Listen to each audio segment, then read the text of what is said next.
초대교회의 가장 큰 난제는 두 가지였습니다. 자기 백성도 믿지 않고 죽여버린 구원자를 이방인들이 어떻게 믿을 수 있겠는가였고요. 또 하나는 바로 예수님의 제자들 중에 배신자가 있었다라는 사실입니다. 복음이 말하는 핵심은 강력합니다. 누구든지 예수를 믿으면 변화되어 새 사람이 된다. 믿습니까? 누구든지입니다. 예수를 믿으면 변화되어 새 사람이 되는 줄 믿습니다. 누구든지 예수를 믿으면 변화되어 새 사람이 됩니다.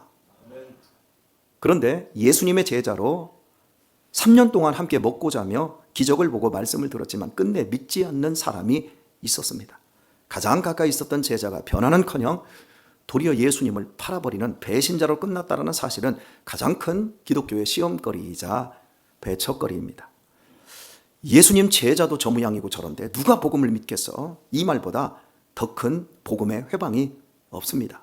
오늘 우리가 주목할 본문은 이렇게 시작합니다.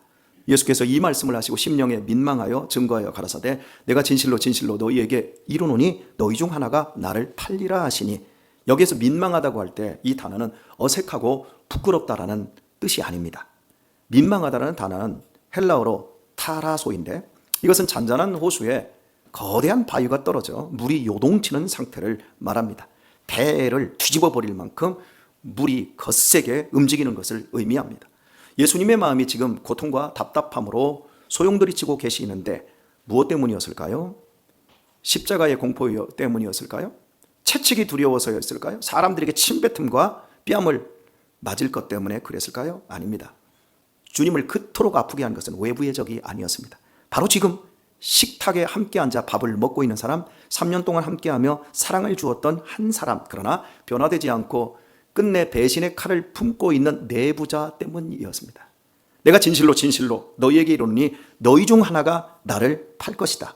주님은 처음부터 유다가 자신을 배신할 것을 아시고도 제자로 선택하셨다는 것을 마태복음, 누가복음에서는 밝혀주고 있습니다. 자기를 팔 것을 알면서도 제자로 선택했다는 거예요. 그리고 이 엄청난 사실을 말씀하지 않고 제자들 모두에게 사랑을 주듯이 똑같이 이 나쁜 놈에게도 사랑을 주셨습니다.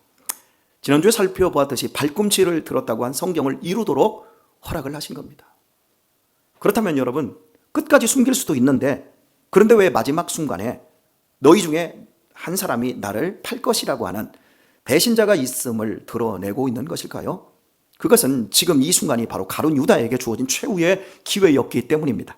예수님께서는 가룟 유다 속에 깊이 자리 잡은 배신의 충동을 공개적으로 드러내심으로써 그가 자신의 상태를 깨닫고 결단할 수 있도록 유도해 주신 겁니다. 그러나 슬프게도 유다는 이 마지막 순간에 주님을 버렸고 결국 사탄의 종이 되어 영원한 멸망의 길로 가버리고 말았습니다. 우리는 흔히 가룟 유다의 얼굴이 비열한 관상을 가졌을 것으로 상상하지만 전혀 아닙니다. 예수님이 너희 중 하나가 나를 팔리라고 했을 때 그 누구도 유다를 의심하지 못했습니다. 이 떡반죽 그릇에 손을 넣은 자가 나를 팔 것이다. 내가 찍어주는 자가 나를 팔 것이다 라고 하는데 가룟 유다에 대해서 아무도 의심하지 못했습니다. 왜냐하면 유다는 제자 그룹에서 가장 엘리트였습니다. 가장 핸섬했을 것입니다. 다른 제자들은 모두 갈릴리 촌구석 출신의 어부들이나 세리였습니다. 그들은 투박했고 사투리를 썼으며 무식했습니다. 하지만 유다는 달랐습니다. 그는 유일한 유대 출신, 즉 남부 출신의 세련된 도시 사람이었습니다. 그는 똑똑했고 셈이 밝았으며 그 신뢰를 바탕으로 공동체의 재정 관리를 맡은 사람이었습니다. 제자들 눈에 유다는 가장 모범적인 인물이었습니다. 완벽하게 신실해 보였습니다. 여기에 비극의 씨앗이 있었습니다. 유다는 가장 가까이에서 예수님과 그 신실하신 말씀의 능력을 보았지만 정작 자신의 영혼은 그 말씀에 한 번도 배워본 적이 없는 사람, 그 말씀에 한 번도 깨어져 본 적이 없는 사람, 이것이야말로 복음에 대한 가장 큰 회방이자 비극입니다. 그는 자신이 하나님 앞에서 참으로 용서받아야 할 죄인이라는 것을 인정하지 않았습니다. 그는 단 한 번도 자기 양심을 주님 앞에 내어놓고 치료받아 본 적이 없는 사람이었습니다. 그냥 3년 동안 함께 밥 먹고 예수님의 기적을 구경하고 귀신을 내쫓을 수 있는 권능을 주셨을 때 귀신을 내쫓고만 있었을 뿐이었습니다. 현대로 치면 예수님의 제자들이 다 중학교나 검정고시 출신인데 자기 혼자 인류대학원 박사 출신일 때 가지는 나는 너희들과는 다르다라는 우월감입니다. 이런 생각을 가진 사람은 변하지 않습니다. 나는 저 사람하고는 달라. 저 술 먹는 사람하고는 달라. 이 교회 다니면서 저 담배 못 끊는 사람하고는 나는 근본적으로 달라. 저렇게 뺀질거리는 사람하고 나는 달라. 나는 신실해. 나는 새벽제단도 쌓잖아. 나는 봉사도 하잖아. 나는 교회의 모든 일에 협조하잖아. 근데 저 사람 봐. 나는 저 사람보다 괜찮은 사람이야. 우월한 사람이야. 이런 생각을 가진 사람은 안 변합니다, 여러분. 하나님 앞에서 인간은 모두 다 똑같은 죄인입니다. 유식한 죄인이나 무식한 죄인, 교양이 있는 죄인이나 야만적인 죄인 같은 것은 존재하지 않습니다. 스테인레스도 가라앉습니다. 알루미늄도 가라앉습니다. 무쇠덩어리도 가라앉습니다. 주물덩어리도 가라앉습니다. 1g의 쇠도 가라앉습니다. 1000kg의 쇠도 가라앉습니다. 하나님 앞에서 인간은 모두 똑같은 죄인입니다. 자신이 이들과 다르다고 생각하며 어쩔 수 없이 상대해 준다고 여기는 것보다 더 유선적이고 가증한 것은 없습니다. 자신의 부족을 모르고 과거의 행적 그리고 능력, 은사를 믿는 사람은 결국 구원의 순간까지 안전하게 자기의 영혼을 지키기가 어렵습니다. 구원받는 사람은 자기를 믿지 않고 매 순간 하나님의 용서와 능력을 의지해서 사는 사람입니다. 나 같은 죄인을 하나님이 용서하셨습니다. 나 같은 죄인을 위해서 예수님이 십자가에서 죽어주셨습니다. 하나님 감사합니다. 이 사람만 예수님께 붙을 수 있고 그의 구원을 지켜낼 수가 있습니다. 유다는 모든 가치를 금전적인 가치로 환산해야만 마음속에 받아들일 수 있는 매우 현실적인 사람이었습니다. 성경은 여러 곳에서 유다가 돈에 대해 가진 집착과 욕심을 말씀하고 있고 결국 돈과 함께 그는 망하고 말았습니다. 영상 하나 볼까요? 제가 편집을 좀 해서 보여주려고 하는 건데요. 한번 보세요. 사건은 텍사스에서 벌어졌습니다. 25살 제이슨 밀러는 길을 걷다가 5층 발코니 난간에서 아이가 떨어지는 순간을 목격합니다. 그는 망설임 없이 뛰어들어 아이를 바로 받았고 강한 충격 때문에 아이는 양팔 양다리에 골절을 입었습니다. 제이슨도 크게 다쳤지만 아이를 품에 안고 911을 불렀고 구급대가 올 때까지 계속 붙잡고 있었습니다. 며칠 뒤 아기의 엄마는 제이슨을 상대로 소송을 냅니다. 그건 무모한 구조였습니다. 그거 책임을 져야 합니다. 그 사람 때문에 내 아이가 크게 다쳤어요. 의료비라도 도움받는 게 잘못인가요? 구조자가 소송까지 당하게 되자 사람들은 크게 분노했습니다. 돈 때문이잖아. 아이 살린 사람을 왜 고소해? 감사 인사 대신 소송? 누가 잘못한 건지 다 보인다. 법정에선 제이슨은 얼굴에 멍까지 남아 있었습니다. 솔직히 후회됩니다. 사람들은 이렇게 잔인할 줄 몰랐어요. 그리고 판결 날을 판사는 다음과 같이 말했습니다. 원고의 소송은 기각합니다. 오히려 이 신사에게 공식 사과를 하고 정신적 피해 보상금 3만 달러를 지급하세요. 여러분들은 이 사건에 대해 어떻게 생각하시나요? 이해하셨죠? 여러분, 이 사람 너무했잖아요. 그죠? 그 애기 엄마 너무했잖아요. 왜 이런 일이 벌어지나요? 자식의 생명보다 돈이 앞서고 있는 겁니다. 그리고 법원에 소를 제기할 때 이 사람은 양심보다 돈이 앞섰기 때문에 이렇게 되어진 겁니다. 돈에 절대적인 가치를 부여한 거예요. 돈은 가치가 아닙니다, 여러분. 단지 교환 수단일 뿐입니다. 세상은 돈이라고 하는 종이떼기, 숫자에 절대적인 가치를 부여합니다. 당신 월급 300, 당신 월급 3,000? 와, 에게게. 이렇게 바뀝니다. 이게 여러분 세상입니다. 저나 여러분이나 지금 이 여자를, 애기 엄마를 판단하고 욕하기가 좀 그렇습니다. 여러분 11조를 어떻게 하십니까? 여러분은 돈에 대해서 양심과 윤리라고 하는 부분과 바꾸십니까? 안 바꾸십니까? 하나님만이 절대적인 가치이십니다. 하나님께서 구원해 주신 나의 영혼이 절대적인 가치입니다. 그런데 우리는 내 생명의 가치, 내 지금 현재 존재하고 있는 내 자녀의 가치보다 돈이라는 가치, 세상의 대학이라는 가치, 세상의 성공이라는 가치, 세상에서 출세라는 가치, 그 가치를 하나님보다 더 크게 봅니다. 이런 사람들은 가룟 유다와 아주 비슷한 사람이죠. 우리에게도 이런 요소가 여러분 다 있다라는 거 아십니까? 돈의 노예가 되는 자는 주님의 종이 될 수가 없습니다. 돈을 선택하는 자는 결국 자신의 생명을 선택하기가 어려워집니다. 주님의 말씀에 따라 움직여야 주님의 종이지, 돈이 말하고 지시하는 대로 움직이는 자는 사실은 돈의 종인 겁니다. 그리고 그 결과는 돈으로 보게 되어집니다. 돈을 우상으로 섬기는 사람은 필연적으로 진지하게 생각할 수도 없습니다. 그래도 돈이 최고지. 그래도 신앙보다 돈이 먼저지. 그래도 하나님보다 돈이지. 여러분, 바르게 생각이 안 됩니다. 가룟 유다가 바로 그런 사람이라는 것을 보여주고 있습니다. 그는 돈이라는 자기 신념을 믿었지 예수님을 믿지 않았습니다. 그러니까 예수님을 은 30으로 환산해 버립니다. 은 30의 가치에 예수님을 바꿔버립니다. 예수님은 창조주이십니다. 예수님은 구원자이십니다. 자기의 생명을 영원히 구원하시기를 위해 오셨는데 은 30하고 그 가치 교환을 해버립니다. 왜 이런 일이 벌어질까요?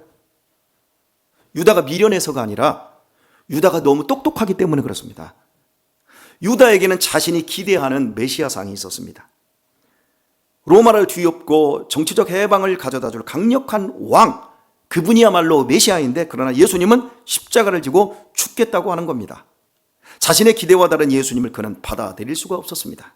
믿음은 내 심령을 관찰하는 것이 아니라 나를 부인하고 주님을 받아들이는 것입니다. 그러나 유다는 자신의 고정관념을 깨트리지 못했습니다.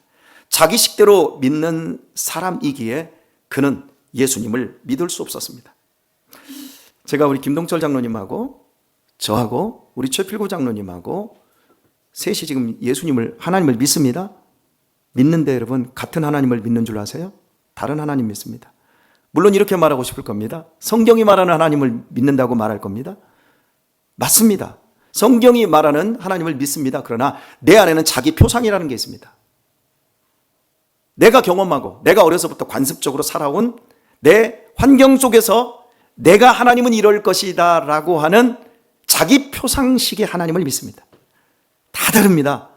제가 우리 셋만 얘기했지만 우리 모두는 다 다릅니다, 여러분. 그게 언제 드러납니까? 결정적인 순간에 드러납니다. 아, 목사님은 이런 하나님을 믿는구나. 우리 김 장로님은 이런 하나님을 믿는구나. 우리 최 장로님은 이런 하나님을 믿는구나. 결정적으로 달라진다는 거 아세요, 여러분? 자기 식대로 믿는 걸 내려놓고 버리고 비우고 성경이 요구하고 주변과 상황에서 정말 하나님께서 나에게 뜻하시고 나에게 추구하고자 하는 그것들을 받아들이고 순종해 나갈 때, 그때 우리는 드디어 성경 속에 있는 하나님을 내 삶 속에서도 바르게 참되게 믿을 수 있게 되어지는 겁니다. 그래서 신앙을 가지면 가질수록, 믿는 세월이 많아지면 많아질수록 마음이 따뜻해집니다. 마음이 너그러워집니다. 마음이 넉넉해집니다. 자, 두 번째, 관계적으로 다른 사람을 풍성하게 받아들입니다. 이해해 줍니다. 지지 잘해 줍니다. 박수 잘 쳐줍니다. 순종 잘해 줍니다. 이쪽으로 가지 않는 신앙은 더욱 율법적이고 더욱 차가워집니다. 더욱 쫌생이가 됩니다. 자기밖에 모릅니다. 그리고 다른 사람하고 관계가 점점 더 어려워집니다. 지지하고 격려하기보다는 왜 나를 지지 안 해주고 나를 격려 안 해주냐라고 말하는 대로 갑니다. 이렇게 달라집니다. 지금 내 신앙을 한번 살펴보시길 바랍니다. 나는 어느 쪽으로 가고 있는가를 한번 살펴보십시오. 내가 만든 표상을 가지고 내 식대로 신앙생활을 하고 있지는 않습니까? 아니면 정말 하나님께서 말씀하시는 대로 나를 쳐서 복종시키고 나를 내려놓으며 내가 조금 더 따뜻하고 넉넉하고 너그러운 사람이 되고 나를 통해서 더 많은 사람들이 살아나고 있고 내 주변의 사람들이, 내 자식이, 내 부모님이, 내 형제들이, 내 친구들이 그 안에 바운더리 내에서 변화되어 가고 있는 역사들이 점점 더 늘어나고 있는지, 아니면 너나 잘 믿어라, 나가 너같이 믿으면 안 믿는다, 혹시 이러고 있지는 않는지 우리 살펴볼 일입니다. 여러분, 대부분의 사람들은 먹고 즐기는데 정신이 팔려 더욱 근본적인 문제를 생각하려고 하지 않습니다. 그저 자기식대로 생각하기에, 자기식대로 믿기에 아무리 말씀을 들어도 참된 믿음이 생길 수도 없고 시작도 못합니다. 신앙은 내 영혼의 중요성을 깨닫고 모든 방해를 물리치고 말씀 앞에 내 중심을 열어놓을 때 생깁니다. 예수님께서는 배신자를 향해 마지막 순간까지 너무나도 신사적이고 사랑에 찬 태도를 보이셨습니다. 예수님은 유다를 직접적으로 지칭하며 네가 나를 팔리라 하지 않으셨습니다. 예수님은 오직 유다만 알아들을 수 있게 말씀해 주셨습니다. 여기 담배 피우는 사람이 있어요. 지금 아직도 10년이 되고 교회 온 지 20년 가까이 돼서 담배 못 피우는 안 끊는 사람이 있어요. 이렇게 말했어요. 그러면 이민자 권사님이 뜨끔할까요? 아니, 본인만 뜨끔한 거예요.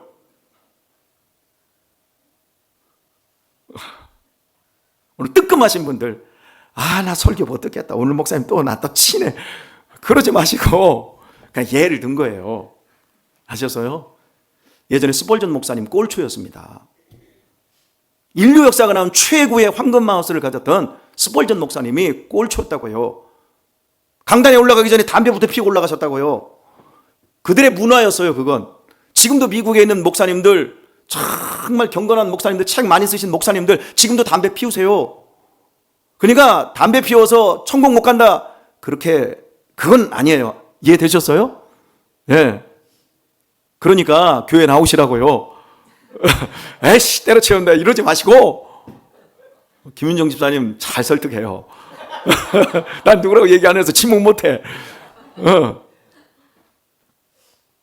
지금 예수님께서 너희 중에 나를 팔리라 할 때 제일 뜨끔한 사람이 있단 말이에요. 예수님은 유다만 알아들을 수 있게 말씀해 주셨어요. 만약 예수님이 가룟 유다가 나를 팔 것이다라고 공개했다면 혈기왕성한 베드로가 그 자리에서 칼을 뽑아 유다를 처단했을지도 모릅니다. 그러나 예수님 끝까지 말씀치 않으므로 유다를 보호해 주신 거예요. 여러분, 이게 사랑이에요.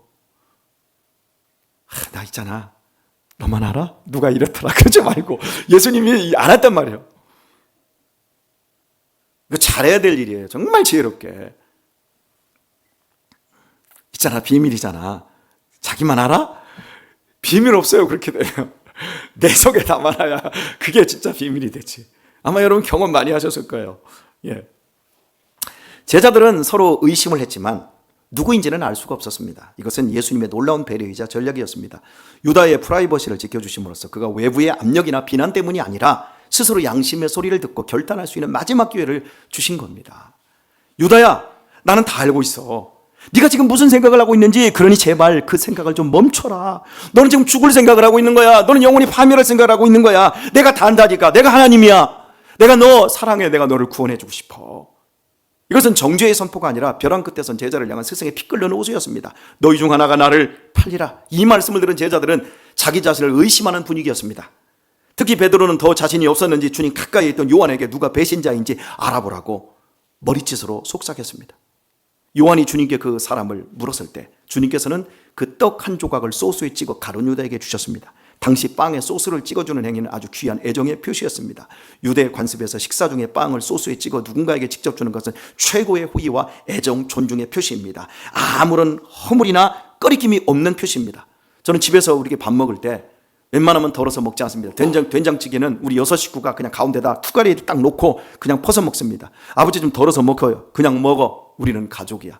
식구가 뭔 줄 알아? 식구는 한 찌개에 수저를 담그는 것이 우리 한국 문화에서 식구야.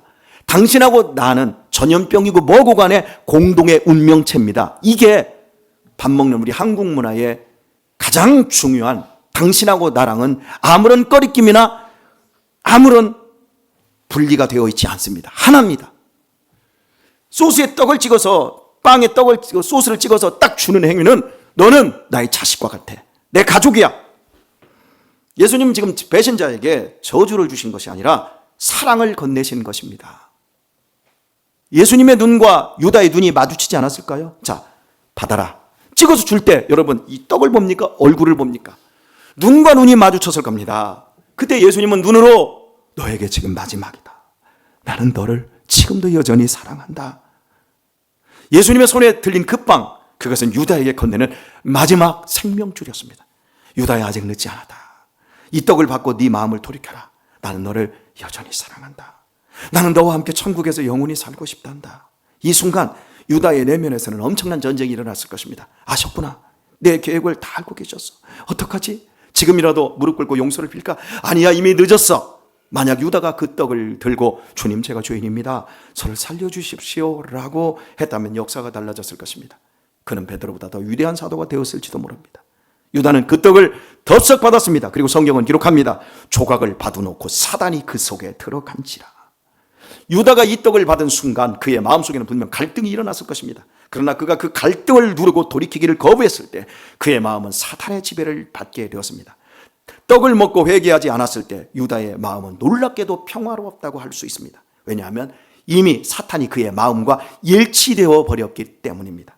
양심이 굳어지면 여러분, 마음은 평화로워집니다. 이제 그는 다시 돌이킬 수 없을 정도로 마음이 굳어져 버린 것입니다. 마치 문이 닫히는 소리처럼 주님의 마지막 사랑의 초대를 거부한 그 순간 유다는 사탄의 노예가 되어 그가 지시하는 대로 끌려가지 않을 수 없게 되었습니다. 오늘 우리는 이 비극적인 이야기를 통해 중요한 교훈을 얻습니다. 주님은 오늘날도 설교를 통하여 혹은 말씀을 통하여 다른 사람은 알지 못하지만 나만 알아들을 수 있는 언어로 나의 잘못을 지적하시고 돌이키라고 말씀하십니다. 나의 치부를 남이 보는 앞에서 공격하시지 않습니다. 이것이 얼마나 큰 은혜이며 사랑인지 모릅니다. 저는 그걸 느낍니다.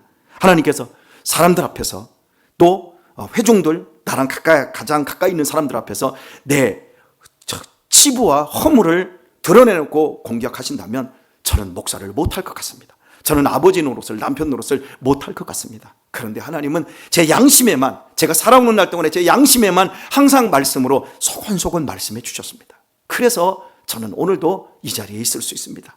이것이 얼마나 큰 은혜이며 사랑인지 모릅니다. 우리가 주님의 말씀을 들을 때 진정으로 가난하고 겸손한 마음으로 들어야 하는 이유가 여기에 있습니다. 만약 우리가 주님의 이 개인적인 음성을 무시하고 돌이키지 않을 때 단순히 그 순간을 넘기는 것에 그치지 않고 우리의 마음이 결정적으로 굳어져 버립니다. 참된 믿음은 내가 행한 일이나 나타나는 결과를 믿는 것이 아닙니다. 그것은 나를 부인하고 주님의 능력을 믿는 데에 있는 것입니다. 주 안에서 사랑하는 우리 교회 여러분, 오늘 이 무거운 이야기가 단순히 2000년 전 유다만의 이야기일까요? 성경은 우리에게 묻습니다. 너는 누구를 믿느냐? 우리는 종종 나 자신을 믿으며 돈에 더 높은 가치를 부여합니다. 세상적인 것에 더 높은 가치를 부여해놓고 주님은 뒷전으로 밀어버립니다. 그리고 내 신앙과 내 생명과 내 가족의 운명까지도 그냥 뒤로 미루어버립니다. 나의 과거 신앙 경력과 나의 직분과 나의 헌신을 믿으며 나는 절대 주님을 떠나지 않아, 배신하지 않아 라고 장담을 합니다. 베드로도 그랬고 다른 제자들도 그랬습니다. 그러나 스스로 설 수 있다고 생각하는 자가 가장 위험합니다. 참된 믿음은 자기 자신을 믿지 않는 것입니다. 저는 언제든지 주님을 배신할 수 있는 연약한 존재입니다. 주님, 저 사람이 주님을 버리고 저 사람이 저렇게 잘못과 허물을 뒤집어 쓰고 저렇게 오늘 못된 길로 나가고 있지만 하나님, 나는 그런 상황이 안 와서 그렇지 저도 얼마든지 그렇게 될 수 있는 인간입니다. 주님, 제 안에는 유다와 같은 욕망이 꿈틀거립니다. 저는 돈을 사랑하고 있고요, 남보다 높아지려고 하고 있고요, 내 뜻대로 안 되면 주님께 화를 내는 죄인입니다. 언제든지 주님을 버릴 수 있는 사람입니다. 그러니 저를 좀 붙잡아 주십시오. 이렇게 자신의 무능함과 죄성을 철저히 인정하고 매 순간 예수님의 은혜를 붙드는 사람, 그 사람만이 끝까지 안전하게 지켜집니다. 오늘의 말씀을 뵙겠습니다. 주님은 말씀으로 우리에게 찾아오십니다. 때로는 설교를 통해 내 마음을 찌르십니다. 남들은 모르지만 나만 아는 죄를 지적하실 때가 있습니다. 그때가 바로 내게 떡 한 조각을 건네시는 순간입니다. 공개적으로 망신 주지 않으시고 인격적으로 나를 부르시는 사랑의 초대입니다. 그때 마음을 여러분 닫으면 안 됩니다. 목사님이 나를 오늘 치네, 오늘 말씀 듣기 싫어 하며 거부하지 마십시오. 그것은 마음을 강팍하게 만드는 길이며 사탄에게 문을 열어주는 위험한 선택입니다. 오늘 이 시간 주님이 건네시는 떡을 눈물로 받아야 할 성도들이 여기 많이 있습니다. 주님, 제가 유다입니다. 저의 교만을 용서해 주소서. 저의 탐욕을 씻어낼 수 있게 해주소서. 그 고백이 있을 때 칠흑 같은 밤이 물러가고 우리 영혼의 진정한 새벽이 찾아올 것입니다. 우리는 장담할 수 없는 존재들입니다. 오직 하루하루 주님의 은혜가 나를 붙들어야만 살 수 있음을 우리 고백하도록 하십시다. 그 겸손한 고백 위에 하나님의 나라는 든든히 세워질 것입니다. 말씀을 들을 때마다 진심으로 내 중심을 주님께 열어놓는 결단이 있기를 예수님의 이름으로 축원드립니다.